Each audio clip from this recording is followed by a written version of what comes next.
Gracias, doctor Franklin. Bueno, buenas tardes, doctor Eloy. Buenas tardes con todos los presentes. Vamos a dar inicio a la segunda parte de nuestra sesión del día de hoy, para lo cual voy a dar el uso de la palabra a la doctora Elvia Barriga Morón para dar inicio a la presente sesión. Buenas tardes con todos.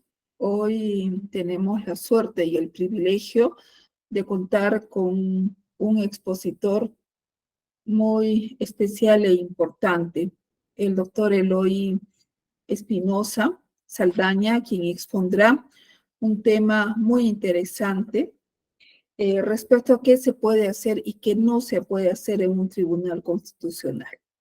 Doctor Eloy Espinosa, en nombre del Comité de Capacitación de Magistrados de la Corte Superior de Justicia de Cusco, le damos la bienvenida a este curso de Derecho Procesal y Constitucional. Le pedimos a la moderadora, doctora Michelle, que por favor nos dé la reseña profesional de doctor Eloy Espinosa. Bienvenido, doctor, y gracias por su participación. Muchas gracias, doctora Elvia. Bueno, como reseña de nuestro segundo expositor, debo mencionar que el doctor Eloy Andrés es postdoctor en Derecho por la Universidad de Bolonia, doctor en Derecho con mención sobresaliente, summa cum laude y premio extraordinario en Madrid. Es ex vicepresidente del Tribunal Constitucional del Perú, integrante de la mesa directiva del Instituto Iberoamericano de Derecho Procesal y Constitucional y la Asociación Peruana de Derecho Administrativo, entre otras instituciones. También es profesor visitante, profesor invitado o conferencista en diversas universidades, instituciones públicas y entidades privadas de Alemania, Italia, Francia, España, México, Argentina, Brasil, Suiza, Polonia, Colombia, Chile, Venezuela, Uruguay, Ecuador, Paraguay, Bolivia, Guatemala, Costa Rica, Nicaragua, Honduras, El Salvador, Panamá, República Dominicana, Puerto Rico, Andorra, Qatar, Corea del Sur y el Perú.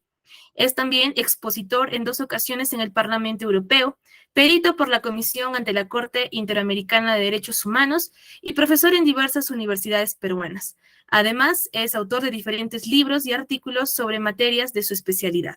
Buenas tardes, doctor Eloy. Le cedo el uso de la palabra para que pueda dar inicio a su exposición.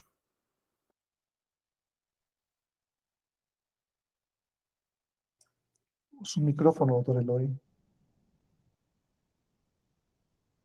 Ahora sí, ¿no? Perfecto.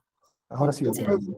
Mi agradecimiento, gracias Michelle, mi agradecimiento tanto a la Corte Superior de Cusco, representada aquí por la doctora Elvia Barriga, mi agradecimiento al Centro de Filosofía del Derecho, allí tenemos el importante trabajo de Álvaro Cuba, de Franklin, de Michelle y un grupo grande que no solamente está haciendo esta actividad con la Corte, entonces este primer taller de Derecho Constitucional, Procesal Constitucional y Derechos Humanos, sino que también avisora proyectos tan interesantes como el de la iniciativa de una sociedad peruana de Derecho y Ciencias Políticas.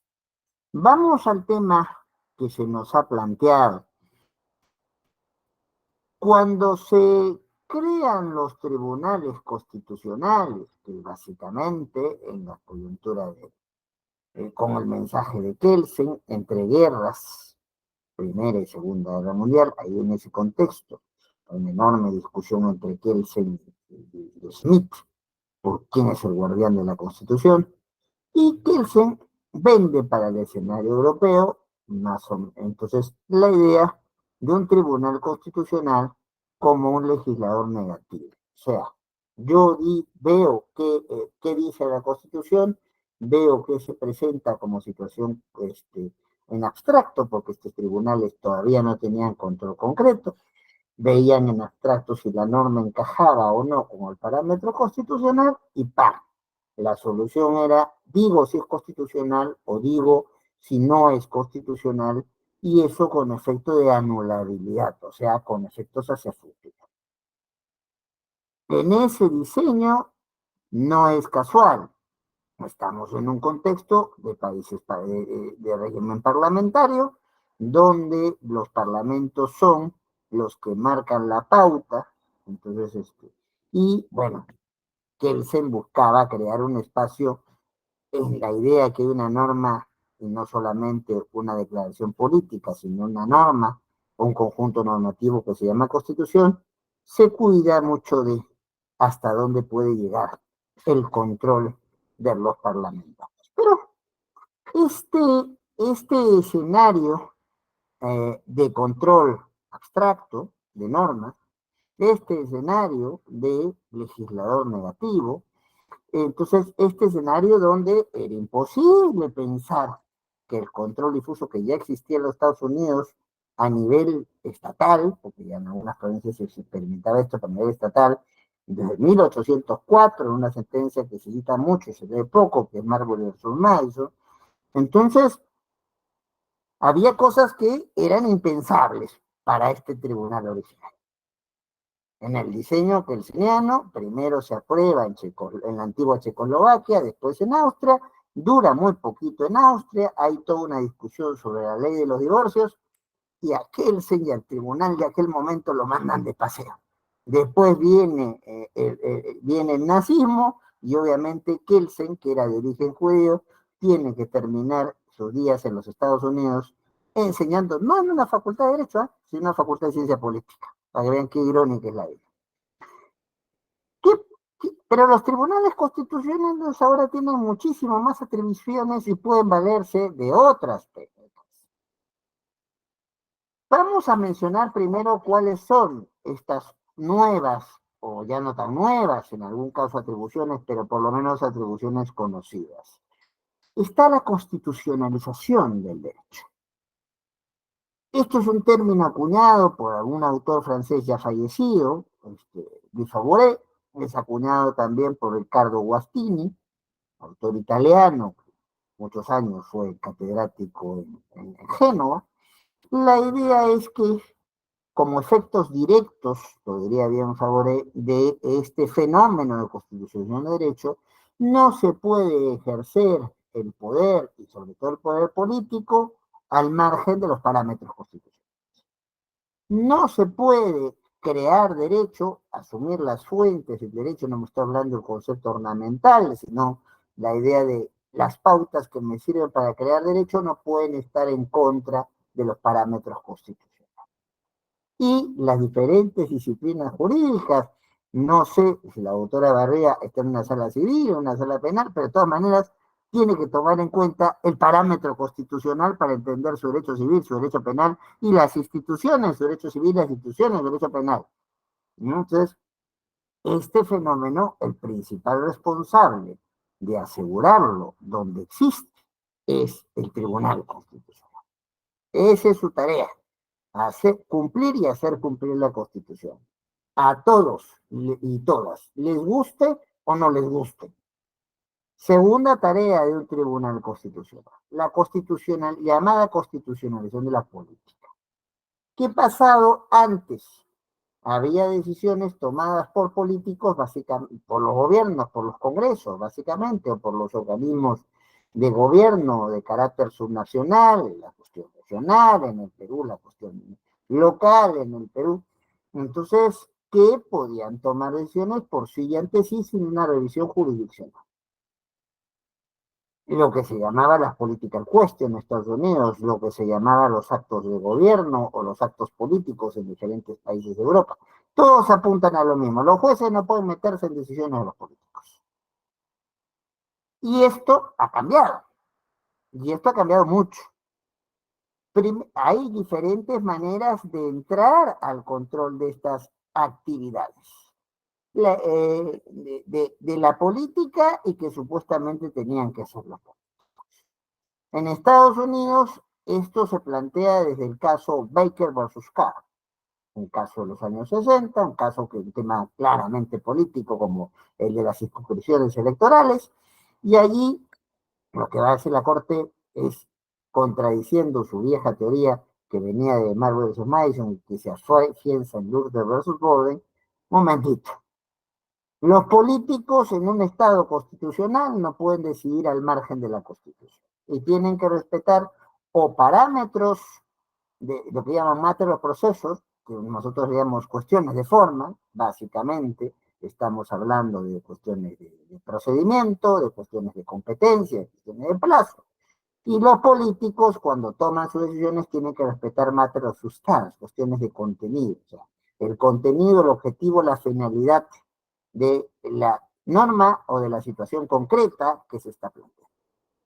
Esa pauta, ¿por qué es importante tenerla presente? Es importante tenerla presente porque la Corte Interamericana, mucho sin citar la fuente, pero lo hace, desde el caso Barrios Altos contra Perú, aplica esta teoría. Y en el caso peruano, nosotros en el Tribunal Constitucional, hasta la composición actual, ya explicaremos eso después, hemos aplicado básicamente esta manera de pensar. Pero no es la única. En Europa continental se hace ponderación, se hace una serie de técnicas, pero sobre todo lo que se hace es asimilar los actos políticos o los actos de políticos con actos discrecionales de la administración. Como sabemos, cuando se habla de discrecionalidad administrativa, es aquellas cosas que la administración puede hacer dentro de un margen de acción. No están como los actos reglados, 1, 2, 3, 4, no. Yo le permito en cuestión administrativa, digamos, a la doctora Barriga que no solo toma decisiones jurisdiccionales, toma decisiones administrativas. Todo el tiempo, por ejemplo, con su personal de especialistas, entonces con su relator o relatora, toma decisiones administrativas. Entonces, ¿esas decisiones administrativas están establecidas rigurosamente en la norma? No todas. Algunas son, tiene ella un margen de acción para poder decidir. Eso es lo que llama facultad discrecional y eso es sobre todo lo que los alemanes controlan dentro de las decisiones tomadas por políticos. Entonces, bajo diferentes técnicas, ¿no? Entonces, siempre en lo discrecional hay algo reglado. Por ejemplo, una actividad discrecional entonces, de cualquier político es de dictar un estado de excepción, estado de emergencia básicamente en el Perú, porque nunca se ha puesto en vigencia el estado de sitio. Claro, pero hay una parte de la Constitución, el artículo 137, que dice quién es el que aprueba el estado de excepción, que es el gobierno con, con el apoyo, el aval de su Consejo de Ministros, quién es el que entonces, el que va a ratificar ese estado de excepción en Congreso, cuánto tiempo dura, o sea, pero el resto es decisión, es discreción, no arbitrariedad. Entonces, yo puedo decir que hay entonces un acto, una actuación de políticos, pero, ojo un momentito, si no lo ha dictado el órgano competente, me lo cargo. Si no lo ha dictado, entonces, si no cumple con los objetivos que en el caso peruano están previstos para poder dictar un estado de excepción, que son 3, pues tampoco hay estado de excepción que se sostenga. Entonces, eso controlan los europeos, los elementos reglados, la mención de conceptos jurídicos indeterminados, o sea, tenemos bibliotecas enteras más grandes que las que tengo atrás sobre qué se entiende, por ejemplo, sobre buena fe, sobre interés público, sobre interés general. Ahí lo que tenemos son nociones, no definiciones. Y tendrá que en la evaluación que haga el juez, sobre todo el juez europeo, cuando hace este tipo de controles, tener que determinar si entonces se ha hecho una comprensión adecuada de este concepto jurídico indeterminado, de lo que es buena fe, de lo que es interés general, de lo que es interés social, por mencionar algo. Y no los aburro tanto con más mención de los elementos de control de la declaración administrativa, si es básico, por lo menos enunciar a los principios generales. Otra cara de esta constitucionalización de la política a cargo básicamente de los tribunales constitucionales es el control de políticas públicas. Entonces, esas decisiones básicamente de gobierno, pero coordinadas con otros órganos de Estado y para que sean efectivas con la sociedad civil, entonces también no son solo comportamientos de políticos que no puedan ser controlados en sede jurisdiccional. Y para esto, nosotros, cuando estuvimos en el tribunal, en el fundamento de voto, en el caso Díaz Cáceres de Tinoco, llegamos a convencer a nuestros colegas de aquella época que básicamente el criterio para controlar esto son la técnica del control deferente de políticas públicas. O sea, ver si hay déficits, hay deficiencias en la política pública, la política pública no existe, la política pública no se ejecuta, la política pública no contempla debidamente los derechos que dice proteger, la política pública va en contra de los derechos que están en juego, la política pública tiene un problema de falta de participación ciudadana, la política pública no tiene transparencia, la política pública no tiene previstos mecanismos de control de lo que hace el funcionario o la funcionaria pública cuando toma decisiones en planes, proyectos, programas y actividades. Entonces, es lo que los norteamericanos llaman la accountability. Entonces, o no hay evaluación. Todos sabemos que cuando se hace algo, tiene que haber al final no solamente indicadores para ver si estoy cumpliendo con el objetivo, sino indicadores de resultado. Porque es muy fácil poner una meta, pero vamos a ver si la meta se cumple y si hay intención de cumplirlo. Bueno, todo eso se puede controlar. Todo eso es obligación de un tribunal constitucional de controlar. Y eso está en lo que es constitucionalización de la política. Luego hay lo que se llama la convencionalización del derecho. ¿Qué quiere decir esto? Que los tribunales constitucionales son los principales responsables en que entonces deban aplicarse los tratados que ha suscrito el Perú. Ya lo ha dicho el tribunal en una sentencia conocida del programa de formación de aspirantes de la Academia de la Magistratura y varias sentencias posteriores. También está la Convención de Viena, el Tratado de los Tratados, que dice que yo no puedo poner derecho interno, incluso en mi propia Constitución, ante acuerdos que se haya llegado a nivel internacional. Y como diría mi maestro ya fallecido, Néstor Pedro Sagüesa, que dedico esta exposición, estamos hablando de una constitución que hay que entenderla de manera convencionalizada. O sea, hay artículos de la constitución que no están puestos. Entonces, hay control, cuando se hace control de constitucionalidad, tiene que hacerse control de convencionalidad. El tribunal ha repetido muchísimas veces eso. Pero no solamente cuenta lo que dicen los tratados, cuenta también la interpretación vinculante que hay de esos tratados. Ya sabemos que hay un sistema universal de protección de derechos y hay un sistema regional, en el caso nuestro, interamericano, de protección de derechos. Y ese sistema interamericano especialmente cuenta con un tribunal para hacer cumplir sus mandatos, que es la Corte Interamericana de Derechos Humanos. Entonces, que tiene competencias de diferente tipo, tiene competencias consultivas.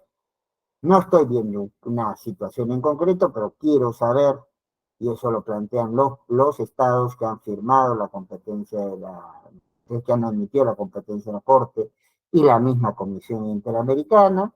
Entonces le preguntan, oye Corte, ¿cómo entiendo esta norma o esta posible norma frente a lo que dice la Convención Americana o el Pacto de San José?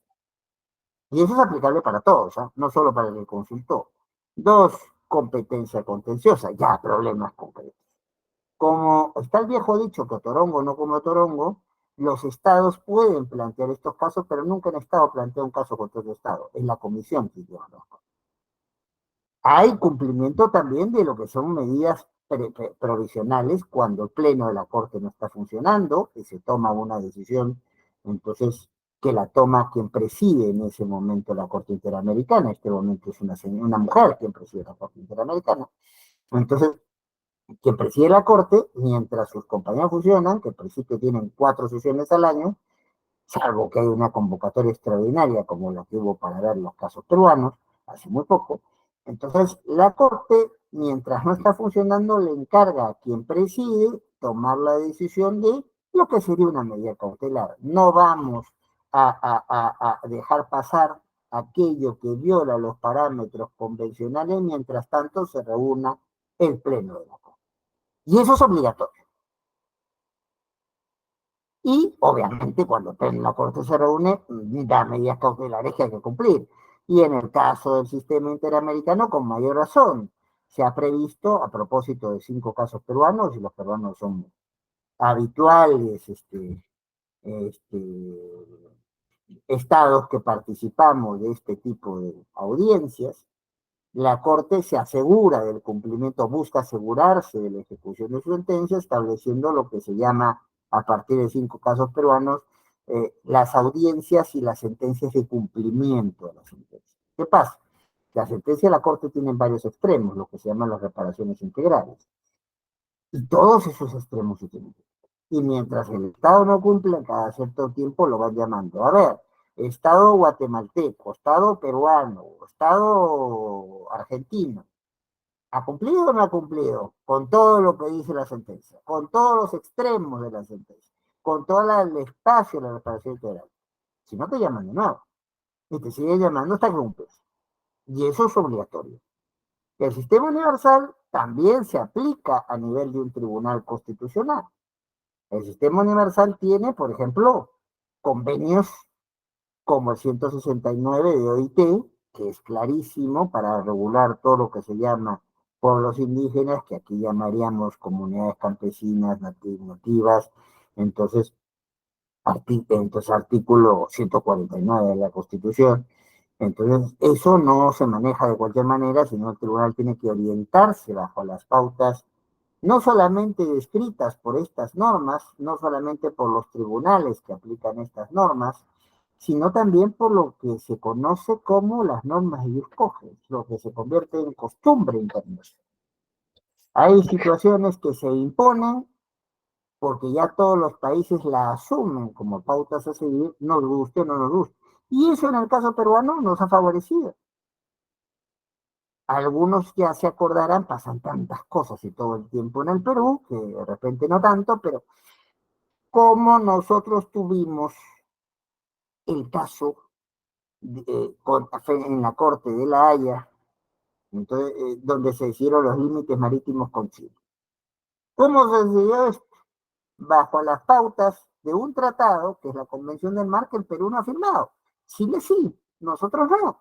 Pero como ya es un tratado que lo han firmado la mayoría de los países, la pauta que se aplicó para marcar el límite marítimo entre Perú y Chile fue la de la Convención del Mar, y salimos ganando. Más del 70% del territorio que estaba en disputa se dio al Estado peruano. Y el Tribunal Constitucional nuestro tuvo que cumplir y hacer cumplir eso. Luego, los tribunales constitucionales tienen una labor de mediación jurídica. ¿O no vemos que cada vez que hay un problema político, que hay un problema económico, que hay un problema social, que hay un problema cultural, el tema de los toros, por ejemplo, entonces el tema de los gallos de pelea, por ejemplo, un problema ambiental, se toca la puerta del tribunal para que sea el que nos diga, bajo parámetros jurídicos, la última opinión? Eso el Supremo Intérprete está de más. Entonces, por consideraciones que el tiempo no alcanza para contar. Pero allí tenemos, lamentablemente, entonces, o afortunadamente, alguien que tiene que decir la última palabra y dar una solución que acabe con los conflictos bajo parámetros jurídicos, con los conflictos políticos, con los conflictos sociales, con los conflictos económicos, con los conflictos culturales, con los conflictos ambientales. Y ya para ir cerrando las atribuciones del Tribunal Constitucional, tiene una labor de integración social. ¿Eso qué quiere decir? Cohesión. Los que estamos divididos tratemos de acercarlos. Inclusión. Los que son excluidos tratemos de incorporarlos. Prevención. No esperemos a que se produzca el conflicto. Cuando hay indicios de que el conflicto viene, hay que resolverlo. Y obviamente una lógica de reconciliación. Cuando ya existe un conflicto, ya hay que resolverlo. Conflicto, estoy pensando básicamente en conflictos sociales.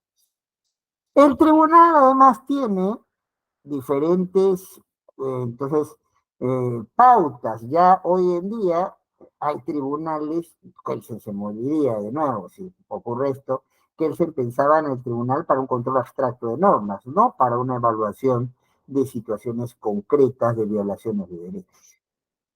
Y hay sistemas mixtos, como el sistema peruano, donde el tribunal tiene ciertos niveles de control sobre el poder y de defensa y protección de los derechos, ¿ya?, que pasan por el Poder Judicial.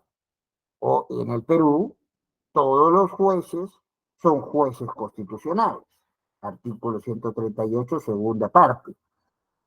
Tienen que aplicar control difuso. El mismo Tribunal Constitucional aplica control difuso. ¿Y cómo se diseña el esquema peruano? Que es un esquema mixto. El Tribunal Constitucional va a ver ciertas cosas y el Poder Judicial va a ver otras. El Poder Judicial ve en inicio los amparos, los habeas corpus, las habeas data, los procesos de cumplimiento, que solamente van a llegar al tribunal si el demandante de derechos considera que sus derechos no han sido atendidos. Demanda improcedente, demanda infundada. Claro, el caso de demanda inadmisible, pero podría darse. El Tribunal Constitucional solamente verá, y además, el Poder Judicial es el único que ve el proceso de acción popular. En Corte Superior primero y en Corte Suprema después. El Tribunal Constitucional, en cambio, está viendo solamente aquellos amparos, solamente aquellos habeas corpus, solamente aquellos habeas data, solamente aquellos procesos de cumplimiento, en último grado o instancia cuando el Poder Judicial le negó al demandante o a la demandante el derecho de estar a pie. Entonces, esta idea de mezclar sistemas e incluso permitir que el Tribunal Constitucional viene ejerciendo control difuso desde el caso Gamero, un ex magistrado de la Corte Suprema, de hace algunos años, y incluso alguna vez, en un caso muy polémico, trató de plantear ya no solo el control difuso, el mecanismo de protección de los derechos, sino incluso una demanda de inconstitucionalidad, el famoso caso de la reelección de Fujimori. Eso nos ha vuelto a repetir, por motivos que seguramente todos recordamos, pero el control difuso, en casos de amparo, de habeas corpus, de habeas data, de cumplimiento, es frecuente en el tribunal. Y el tribunal además tiene ciertas técnicas procesales y ciertas técnicas de interpretación constitucional para hacer su labor. No voy a mencionar todas porque eso daría para una conferencia completa, pero algunas sí. Entonces, a nivel procesal está el llamado estado de cosas inconstitucional. Por ejemplo, ¿qué quiere decir esto? Tengo una sentencia del tribunal y tengo varios casos que son sustancialmente iguales a lo del. Esos casos se van a discutir en el tribunal o en ejecución de sentencia, la sentencia del tribunal puedo pedir, me sumo al caso concreto. Eso ocurre, ese es el estado de cosas constitucional. Hay una crisis total en el tratamiento de un tema que justifica que el tribunal no solo se pronuncie una vez, pero declare que ciertos temas están de cabeza en términos constitucionales y hay que seguir la pauta que está estableciendo un caso particular. Eso pasó precisamente en un tema de ratificación de jueces, que es el caso de la doctora Julia Arellano Cerquín, en una habeas data. Y es una pauta que el tribunal la seguido utilizando muchas veces. Ya a nivel de la interpretación constitucional podría mencionar muchas cosas, pero voy a mencionar básicamente dos. Las llamadas sentencias interpretativas. Aquí otra vez volvemos a Riccardo Guastini, este autor italiano al cual les he mencionado, que nos pone en claro que una cosa es el enunciado normativo, la disposición, y otra cosa son los sentidos que puede tener, las interpretaciones que puede tener ese enunciado normativo. Él distingue entre disposición y norma. Y esto es muy claro con un ejemplo. Tengo un buen amigo, ex magistrado del tribunal como yo, que decía, causa puede ser un plato de comida, pausa puede ser, entonces lo que origina algo, causa puede ser un elemento del negocio jurídico. Depende en qué contexto lo entendemos. Y eso justifica, toda sentencia es un acto de interpretación, pero eso justifica que el tribunal pueda modular la comprensión de ciertas normas para no declararlas inconstitucionales o, para si las declara inconstitucionales, reducir ese margen de inconstitución. Y ahí tenemos las llamadas sentencias exhortativas. El tribunal invoca que se hagan ciertas cosas. Ahí tenemos las sentencias interpretativas propiamente dichas. Supongamos que esto es un vaso. La doctora Barría lo ve medio lleno, yo lo veo medio vacío. Cállate, pero lo que tiene que hacer pues un tribunal constitucional es definir. No puede no tener una respuesta. Va a tener que decir, en este caso concreto, yo entiendo que el vaso está medio lleno o yo entiendo que está medio vacío. Y están las sentencias manipulativas. Ahí, esto viene de los italianos y no tiene la connotación. Manipular para nosotros es manejar las cosas con trampa, o por lo menos con sospecha de trampa. No, para ellos manipular es girar, es cambiar. Entonces, cuando una norma tiene alguna parte que añade que la podría hacer inconstitucional, entonces que no, más mejor dicho, que no añade y que podría llevarnos a una situación de inconstitucionalidad porque no tenemos precisiones al respecto, están las sentencias manipulativas aditivas. Sumo algo a la norma. Están las sentencias más bien que tienen que quitarle cosas a la norma, las sentencias reductoras, y están las sentencias más complicadas de aceptar, entonces donde para salvar la constitución de la norma o para reducir su inconstitucionalidad, el tribunal, y nuestro tribunal lo ha hecho en muchas ocasiones, pone y quita, se llaman las sentencias sustitutivas. Eso con respecto a lo que se llama sentencias interpretativas. ¿Qué más hace el tribunal? ¿Qué pasa si hay una situación de crisis? No se resuelve. En Cusco tengo entendido que hay un gran problema en la cobertura de salud. Hay un hospital que hace años está que se construye, que se construye, que se construye y nunca se construye. Es más, hay un gobernador regional que ha terminado en la cárcel por no construirlo. Entonces, ¿qué hacemos para resolver este problema de deficiencia en la política pública de salud? A falta de pronunciamiento de los órganos gubernamentales, a falta de pronunciamiento de los órganos congresales, los tribunales constitucionales excepcionalmente pueden tomar las decisiones, dar las normas. Eso ha pasado en el caso de las hermanas Fiesa. No había previsión para educación secundaria de mujeres en todo el país. El tribunal dice, ¿sabe qué? Tiene que haber. Entonces, en todas partes del país, no solamente colegios secundarios para hombres, sino colegios secundarios para mujeres. No le puedo obligar a un colegio privado que lo haga, pero sí a los del Estado. Y sí le obligo al Estado que haga un mapa para ver dónde no hay educación secundaria. Las mujeres, que son la mayoría de la población del país, no pueden ver postergado su proyecto de vida porque no pueden hacer educación secundaria. Ya sea que quieran hacer, no quieran estudiar nada, quieran ir a un instituto, quieran ir a una universidad, si no hay secundaria no hay nada. Entonces, y está el caso de las cárceles en la época del COVID. ¿Qué hacíamos con los presos si el INPE y el Ministerio de Justicia no tomaba decisiones? La cárcel era un caldo de cultivo para que se pudiera entonces enfermar o morir mucha gente. Ya sabemos el hacinamiento que hay en las cárceles. Hace 10 años no se construye ninguna cárcel en el Perú. Entonces, allí tuvimos que decir, miren, estos presos van a tener que salir. Estos presos se van a quedar bajo ciertas condiciones y los que salen bajo ciertos controles, porque si no, con cárceles que tienen 3 o 4 veces más presos y presas que las que pueden tener, podría haber sido, si ya el Perú fue el 5º país con más COVID del mundo, ya se imaginan que hubiera podido pasar.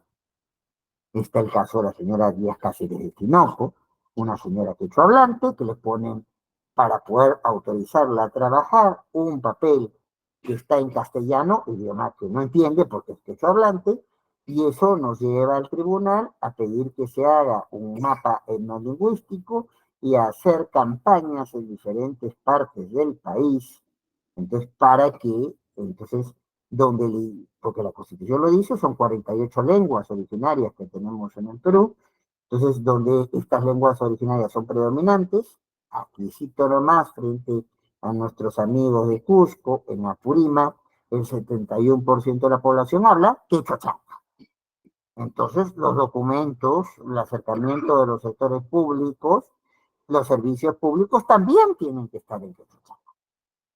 Entonces, eso se hizo y se avanzó bastante porque se armó, para cumplir este tipo de sentencias, una comisión de seguimiento y cumplimiento de los pronunciamientos.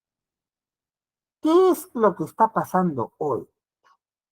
El Tribunal Constitucional en su actual composición está cumpliendo a cabalidad las tareas que hemos descrito. Miren, yo soy muy buen amigo de mis amigos, pero soy ante todo amigo de la verdad. Y lamentablemente, hay que decirlo, en algunos casos esto no está ocurriendo. Si la pregunta es ¿qué hace un tribunal constitucional? He tratado de contestarla. ¿Qué no debe hacer? Bueno, algunas cosas que lamentablemente se han hecho en la coyuntura reciente. Hablando de constitucionalización del derecho, entonces se ha respetado la idea de que la repartición del poder se ciñe en parámetros constitucionales. Cuando hay un caso de amparo, el de los señores Vázquez y el señor Vázquez, la señora Tello, miembros de la Junta Nacional de Justicia que podrían ser repuestos en su caso de control concreto, y el tribunal está conociendo un caso de control abstracto, en lo que se llama el conflicto competencial por menoscabo.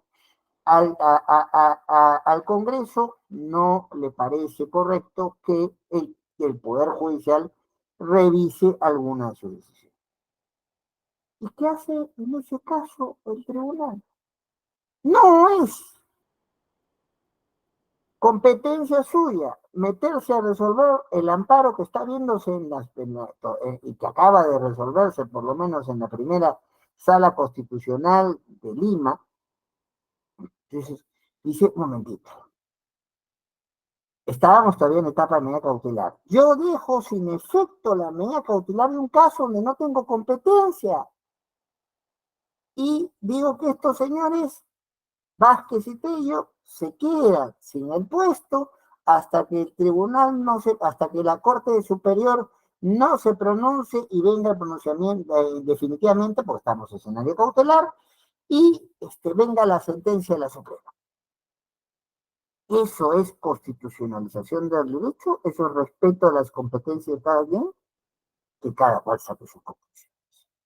Constitucionalización de la política. El Tribunal Constitucional ha dicho que, esto es en el caso planteado en su momento cuando quiso el entonces presidente del Consejo de Ministros, Aníbal Torres, plantear una nueva cuestión de confianza contra el entonces Congreso. ¿Qué dijo? Entonces, el Tribunal Constitucional que entonces, primero le prohibió al gobierno que pudiera plantear cuestión de confianza cuando la Constitución lo establece que es su competencia. Y después dijo que es el Congreso el que decide si procede una cuestión de confianza contra él o no. O sea, el gato de Spencer.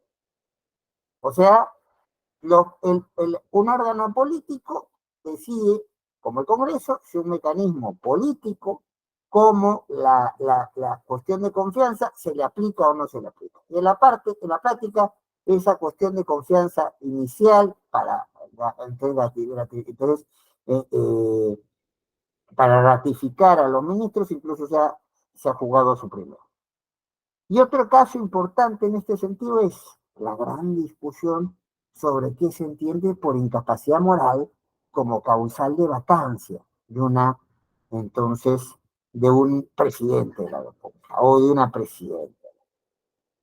¿Y qué ha hecho allí el Tribunal Constitucional en el caso del expresidente Castillo Terrones?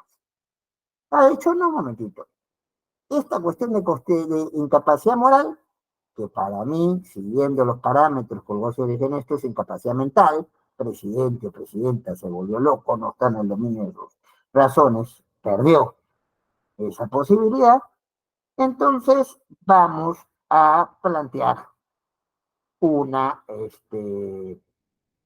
entonces, en esos casos la vacancia. No, pero ahora se ha entendido incapacidad moral como mal comportamiento. Si no, al Congreso no le gusta el comportamiento de quien gobierna, entonces, y junta los votos suficientes, lo manda a su casa. Pregúntenle si no al señor Vizcarra.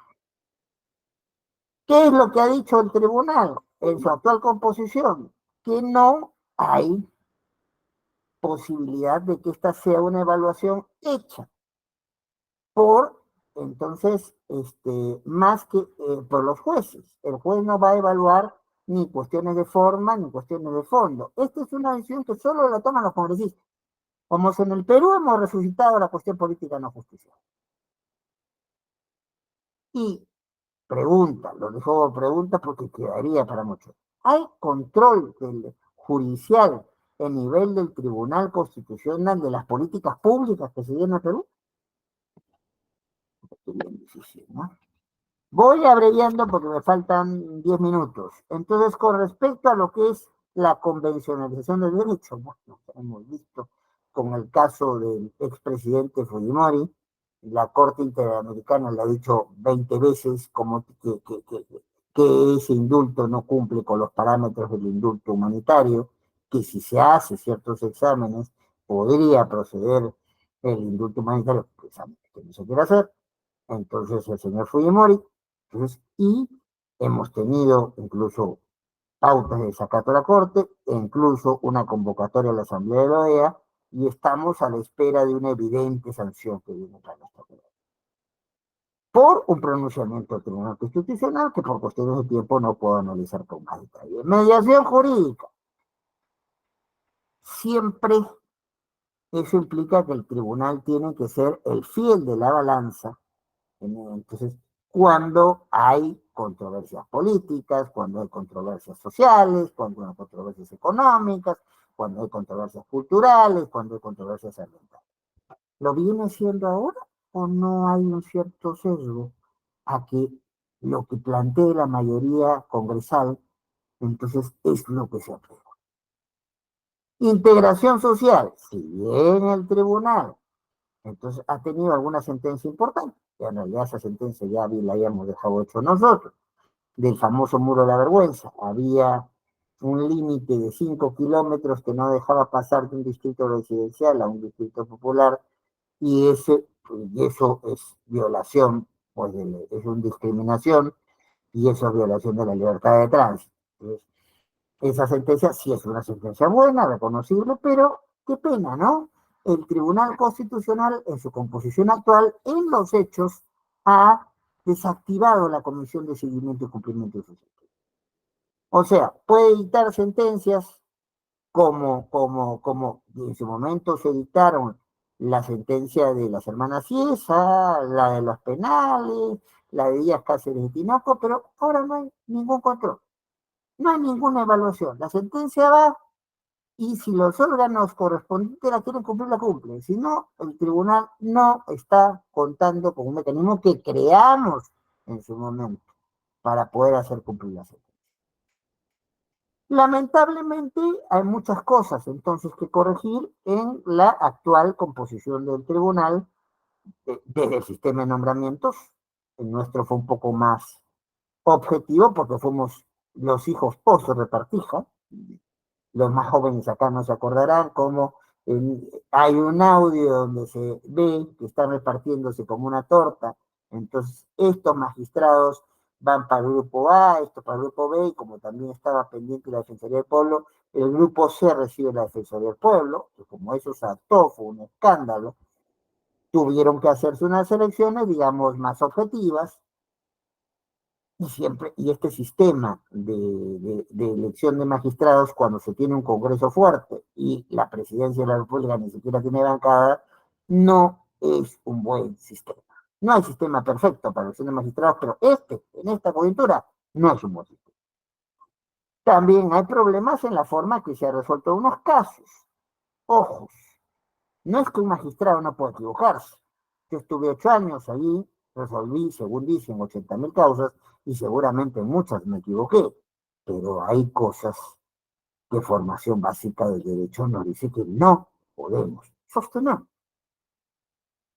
Y también hay problemas con la poca vinculación del cumplimiento de sus propias sentencias. Si teníamos una comisión de cumplimiento y seguimiento de casos emblemáticos, de sentencias estructurales, y ahora no funciona, ¿cómo me aseguro el cumplimiento de la ley? Si no se enmienda esto, la propia legitimidad del Estado constitucional corre el riesgo de perderse con todo lo que ello significa. Y de allí la preocupación de plantear esta exposición sobre lo que puede y no puede hacer un tribunal constitucional. Espero que la exposición planteada les haya sido útil y de interés. No voy a poder tener mucho tiempo para preguntas, disculpe, doctora Barriga, amigos, amigas que están allí, pero por lo menos una o dos creo que podemos contestar, si es que las hubiera. Muchísimas gracias. Muchas gracias a usted, doctor Eloy. Pediría, por favor, que se hagan pocas preguntas y sean muy puntuales, dado que el doctor tiene otros compromisos académicos.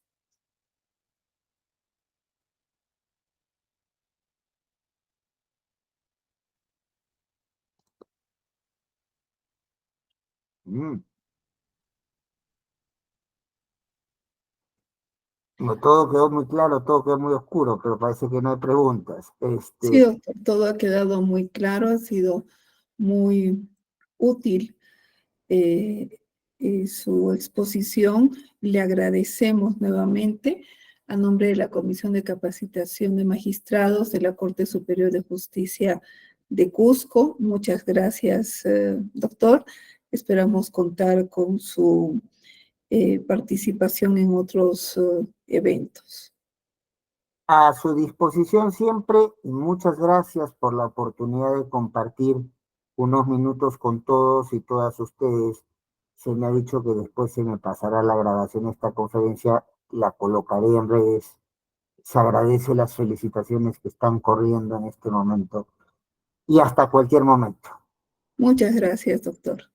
Muy amable, gracias.